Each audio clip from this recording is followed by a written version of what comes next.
Uh, all right, so I guess next we can go to our next presenter, Jennifer. You wanna- Yes, our next presenters will be Max and Teresa. So I yield the floor to you. You can go ahead and take us into it. Thank you. Thank you, Jennifer. And hi, everybody. My name is Teresa, and I'm excited to be here with you today for two reasons. One is, as a financial planner, my mission is to help families and individuals achieve financial clarity and confidence. And I'm super passionate about all the topics we cover today. And second, I was laid off 3 years ago, and I want to make sure that you have professionals who are compassionate, but you can turn to them with your questions. And we can go to the next slide, please.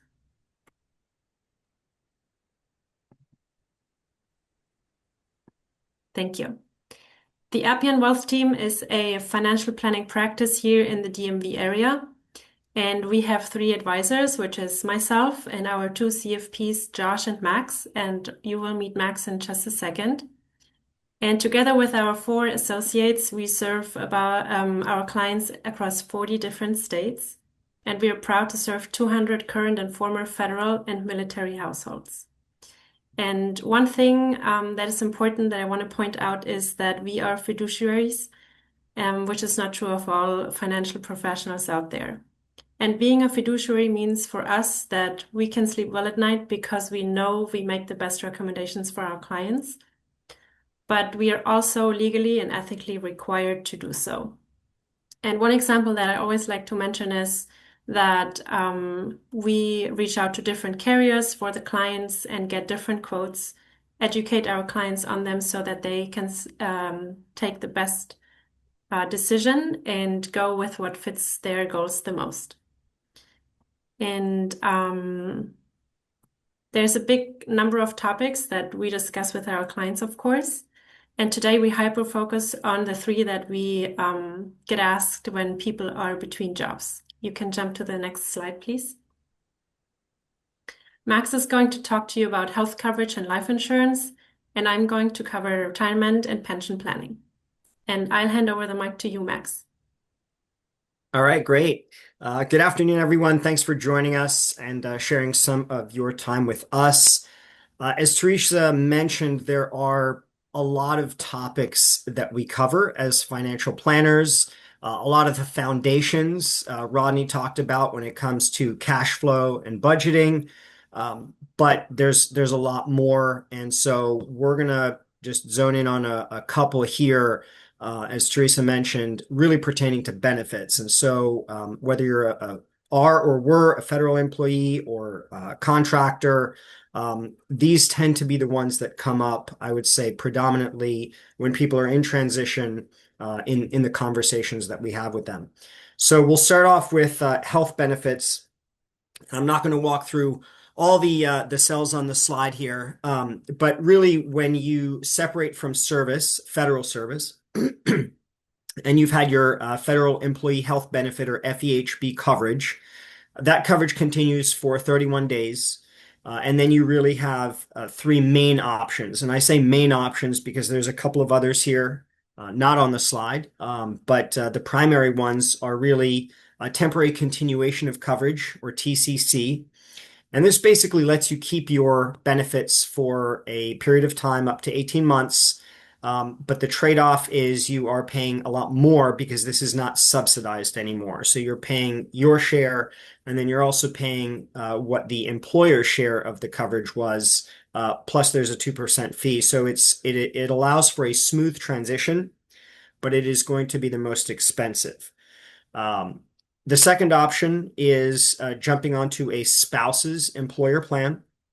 This can be very cost effective if it's available, right? So there needs to be a spouse and there needs to be a spousal plan.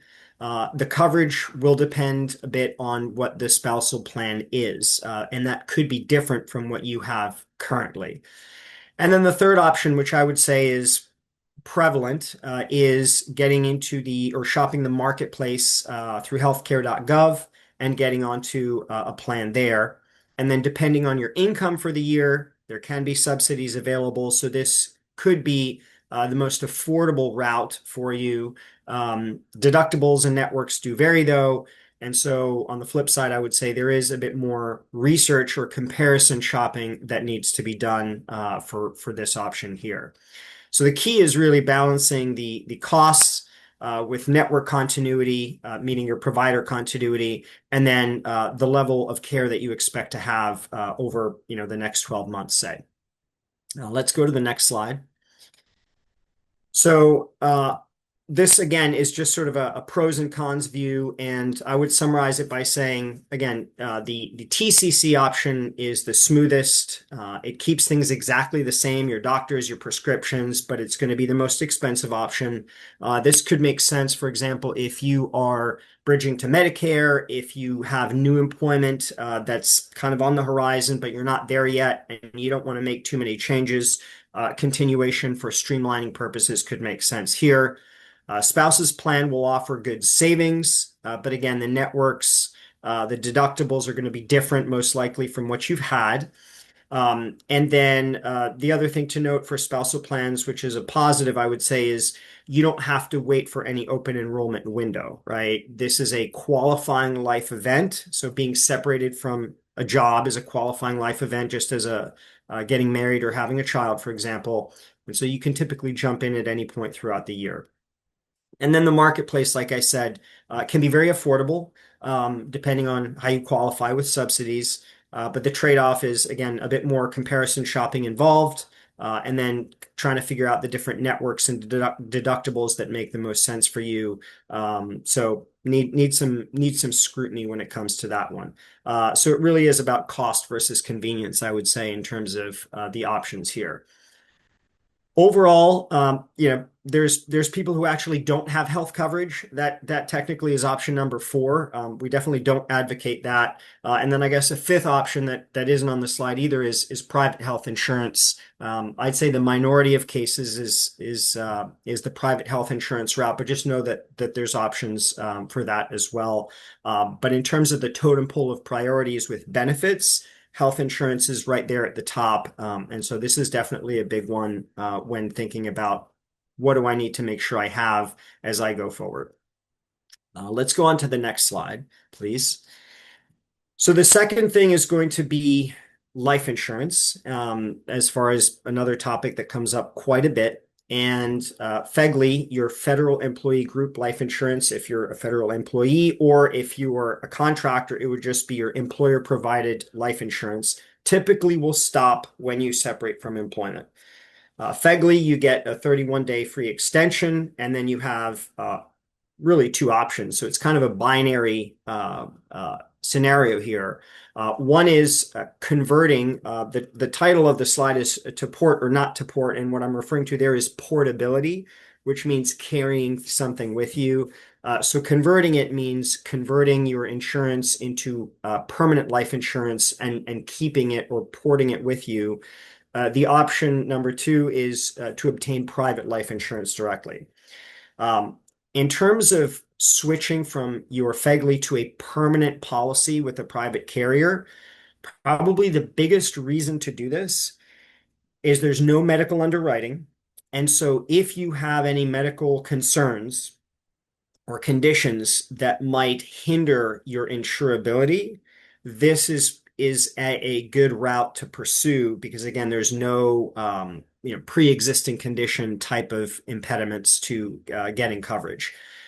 The trade-off here is that permanent insurance is more expensive than term insurance, and in fact, almost all employer-provided coverage is term insurance, meaning it lasts for a set duration.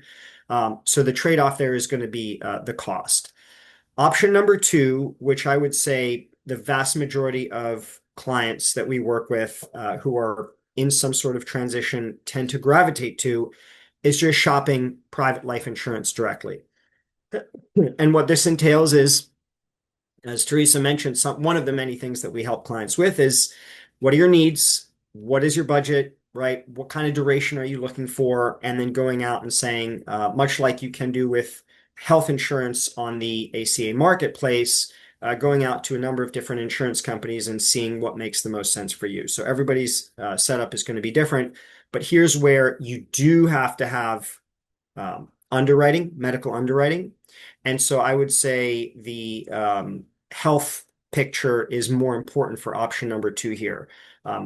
People can qualify if they smoke, people can qualify if they have a poor driving record, people can qualify if they have health concerns. Just know that it's going to be more expensive. And then if there's really egregious health concerns, then there's also cases where people just don't qualify. Next slide, please. And so here too, the kind of pros, cons, or side by side, and I would say the biggest thing is that medical underwriting piece is going to be a big influencer of which path you choose. But I would say the private, so the second option is again what is most predominant because there's a lot of flexibility, right? Teresa and I partner with Northwestern Mutual, which most people might know is an insurance company.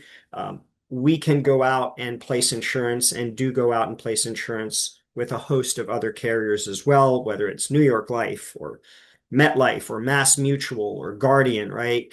There's a lot of carriers out there, and we're definitely able to help sort out what makes the most sense and what is in someone's best interest. So that's really the options when it comes to life insurance. And then next slide, please. And then the third piece is the retirement pension, TSP or pension. And I will turn it back over to Teresa to give you the lowdown for that. Thank you, Max.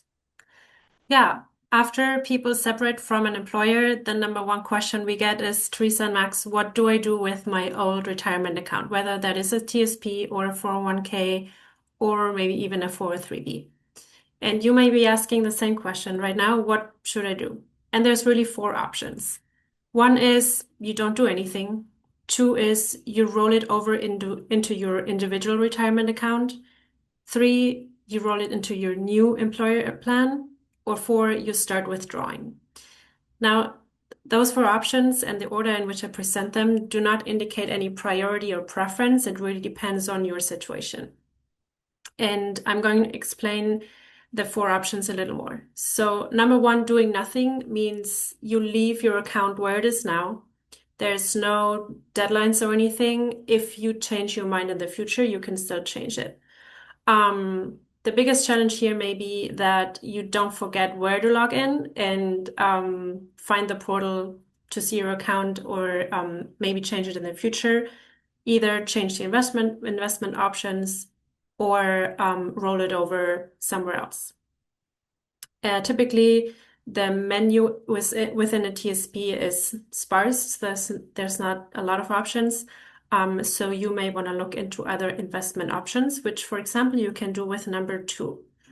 If you decide to open your IRA, and you can do this with $0, basically, there's usually no minimums.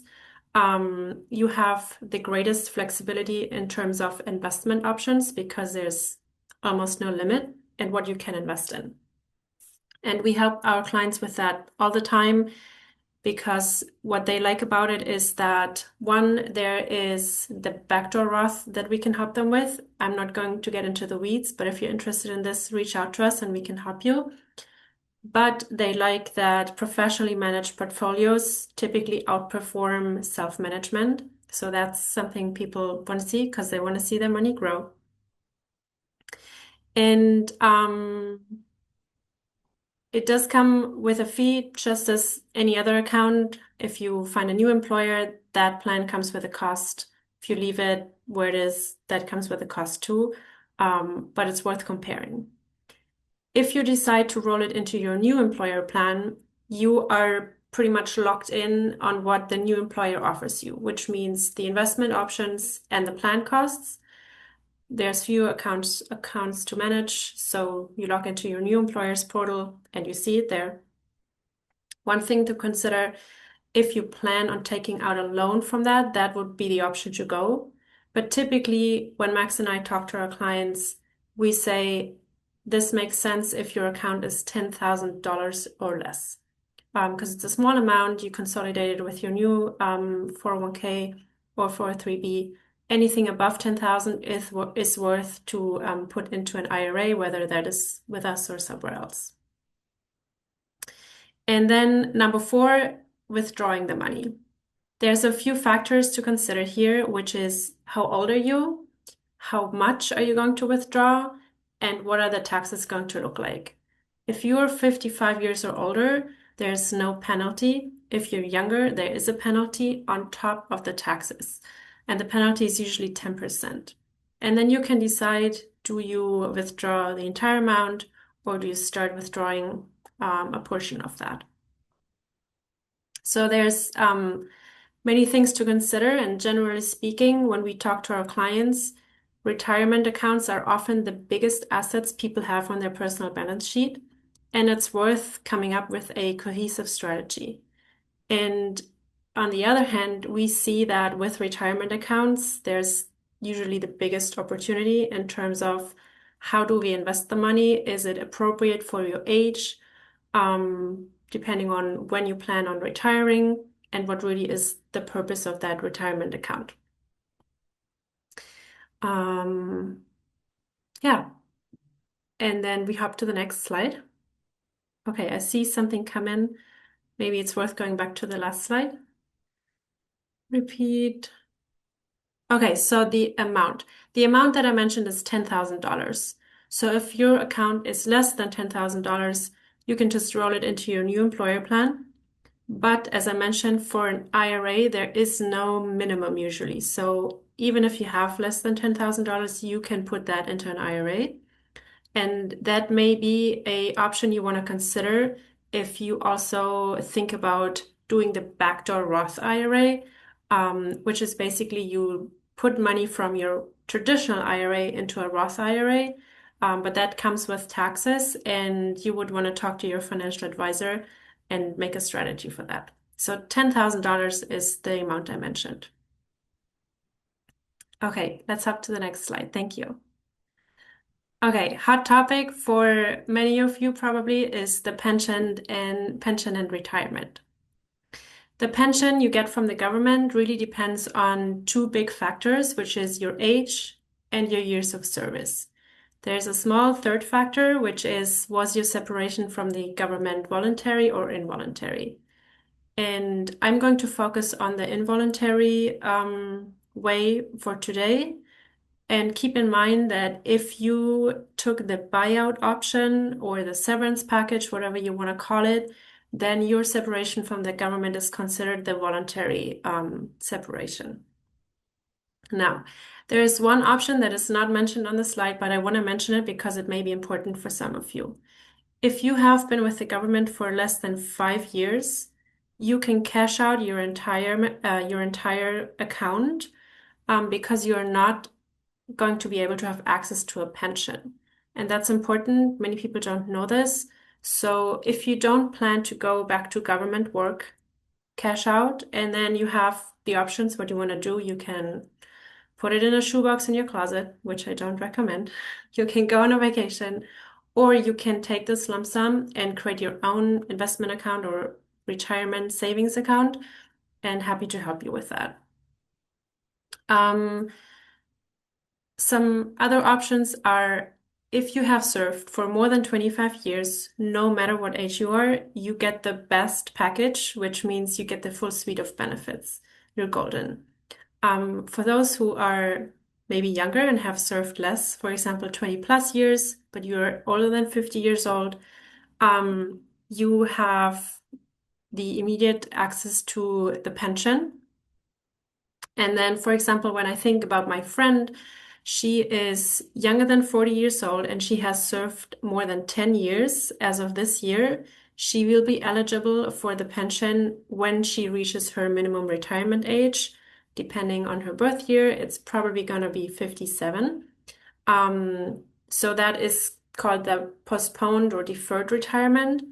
And then we have the choice, when exactly do we turn on the payment for pensions? So the longer you wait, the more you get. And you can see this in the bottom. For every year you choose to access your pension earlier, it comes with a reduction of 5%. And the minimum retirement age depends on when you were born. And one question we sometimes get is like, when do I have to turn on my pension payments? And that is usually your minimum retirement age plus 10. Um, and one other question that we sometimes get is that taxable? The answer is yes. There are a few exemptions, but usually the answer is yes. Yes. And I just see a question come in the chat, so I'm going to answer this. And the question is, can I cash out the pension anytime after the separation? So it depends. If you have served for less than 5 years, the answer is yes. You can get the full lump sum, including interest rate. And if you have served for more than 5 years, the answer is no. You, depending on how many years you have served and how old you are, you will get access to that later on. And we can jump to the next slide, please. At Appian Wealth, we believe that everybody deserves a financial plan, and feel free to take a screenshot or a picture of the slide so you have Max's and I contact info. And I also invite you to book a free consultation through the QR code on the slide. And we will be happy to help you with all your questions around financial planning. And now I'd say we're ready for the Q&A session. All right, great. Thank you. That was very good information. And we do have several questions. So um, let me just go to the last one, 'cause since these questions were involving the last slide we were just talking about, which was pension.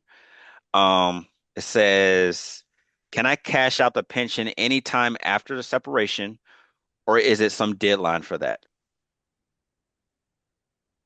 Yes, so it depends on how many years you have served. If you have served for less than 5 years, you can cash out, and I am not aware of a deadline for that. If you have served for more than 5 years, you can't. You are eligible for the pension, and then you have to wait till your minimum retirement age. That depends on your age. Okay. And this is another question regarding the pension slides, which is, what if you have more than 5 years of service and less than 10 years of service and were RIFed?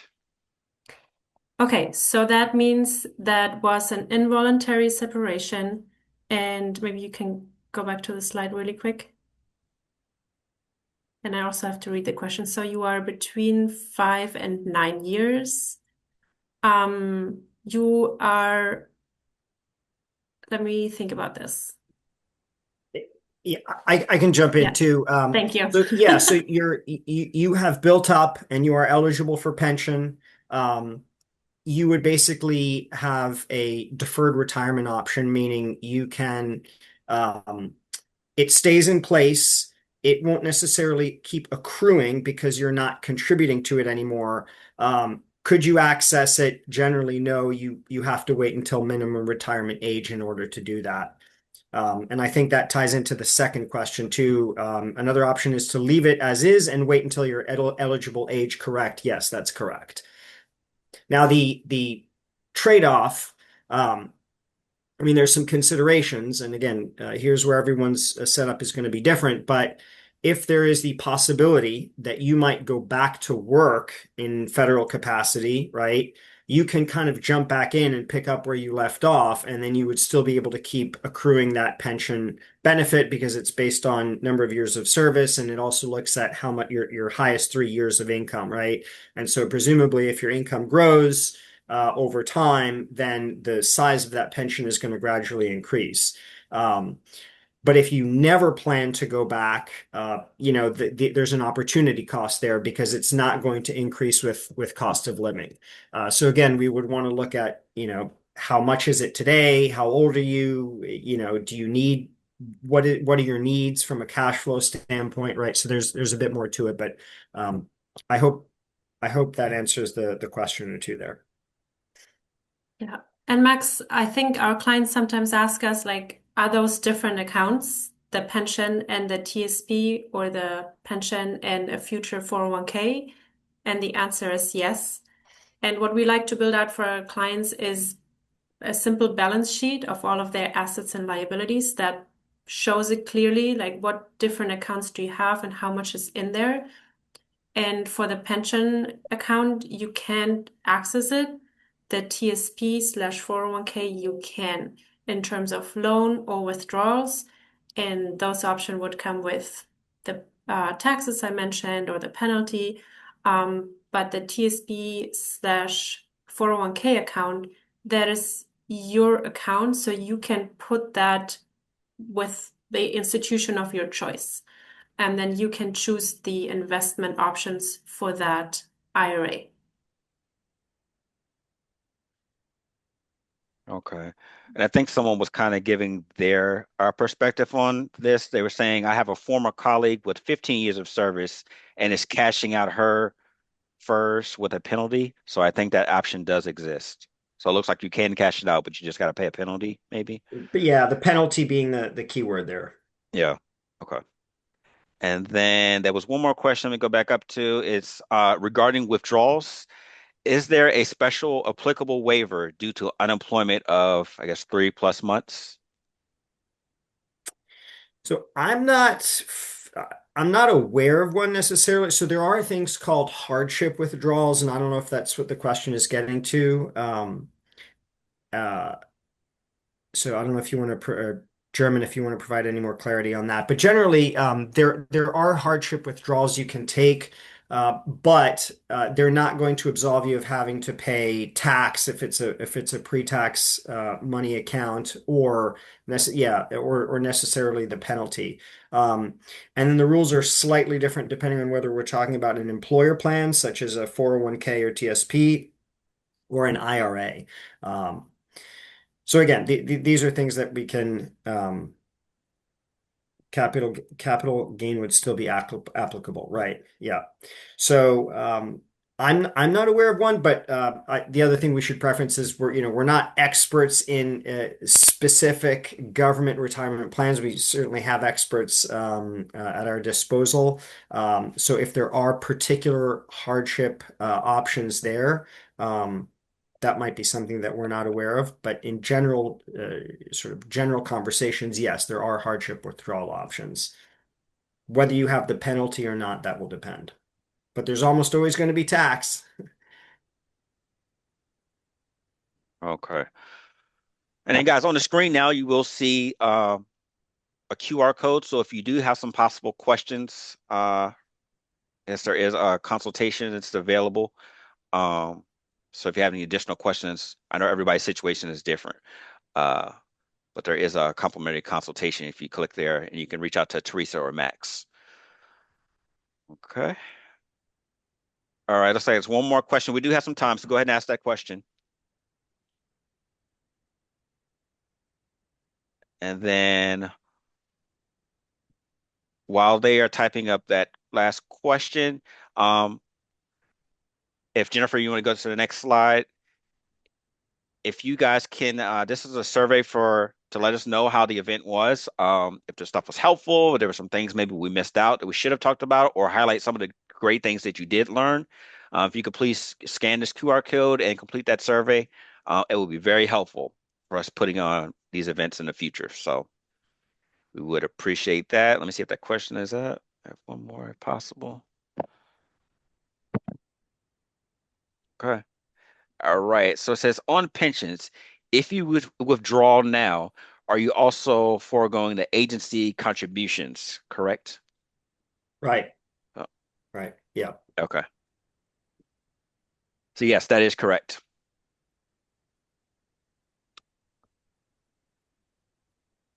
So best wait. Sounds like it. Uh, uh, all right.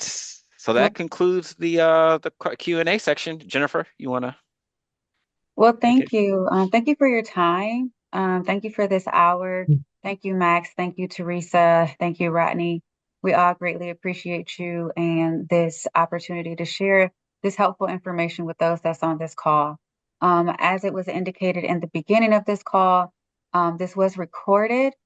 So hopefully, this will be displayed on our website. So that way you will be able to click back on this information if you were unable to capture everything that was discussed. But again, thank you all for participating. Thank you all for coming, and have a wonderful rest of the day. Thank you.